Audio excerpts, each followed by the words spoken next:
Hai, ini adalah video pengenalan bagi subjek perniagaan tingkatan 4.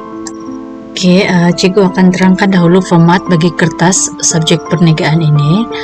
Untuk subjek perniagaan, jika Anda memilih untuk mengambil subjek ini, terdapat 3 kertas, yaitu kertas 1, kertas 2, dan kertas 3. Oke, untuk kertas 1, terdapat 40 soalan objektif merangkumi semua topik perniagaan. Untuk kertas ini ianya menguji kemahiran asas pelajar, konsep, pengiraan, dan mentafsir data. Jumlah markah bagi kertas 1 ialah 20 markah dan masa menjawab ialah 1 jam 15 menit. Manakala bagi kertas 2 ini biasanya esei lah, okey. Di sini Anda akan menjawab sama ada esei berbentuk pendek ataupun panjang.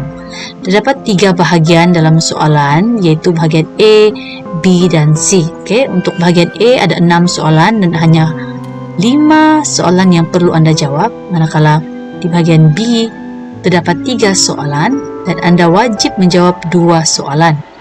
Manakala bahagian C hanya ada 1 soalan dan Anda wajib menjawabnya. Okey. Seterusnya kertas 3, ini adalah kerja kursus yang perlu Anda type ya, tidak boleh tulis menggunakan tangan.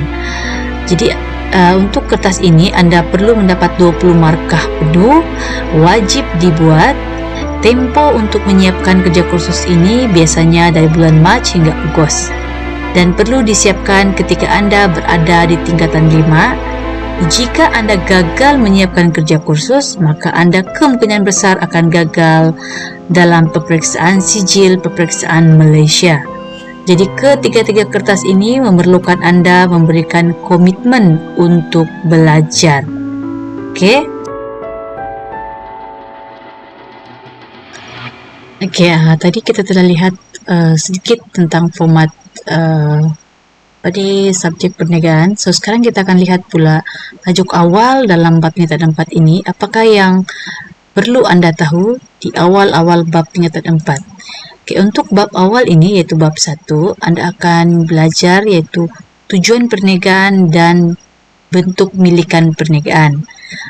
Untuk awal ini Anda perlu mengetahui apakah itu tujuan perniagaan.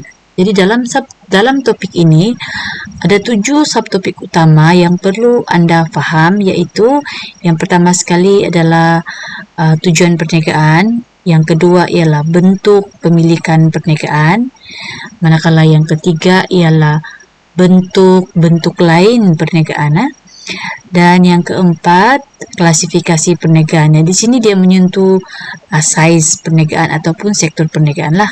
Dan yang kelima, Anda juga akan mengetahui skala perniagaan yang ada di Malaysia.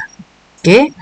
Dan yang keenam, Anda akan belajar apakah perkaitan antara perkhidmatan, barang, okey, dalam perniagaan. Apa perkaitan perkhidmatan ini dengan klasifikasi perniagaan? Dan untuk subtopik yang ketujuh, Anda juga akan diajar perkembangan perniagaan zaman sebelum merdeka sehinggalah pada masa kini. Jadi Anda boleh melihat bagaimana corak perubahan perniagaan yang ada di negara kita di Malaysia. Jadi Anda boleh Google, boleh cari maklumat, buat pembacaan sendiri apa yang perlu Anda faham dan apakah yang perlu Anda tahu bagi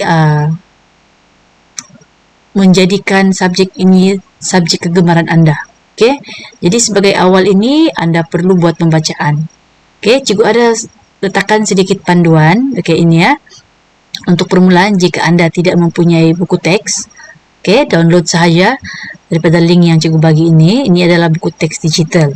So, Anda boleh buat pembacaan awal, dapatkan gambaran awal subjek ini, buat catatan ataupun soalan, dan simpan soalan itu ataupun boleh bertanya dengan cikgu teruslah.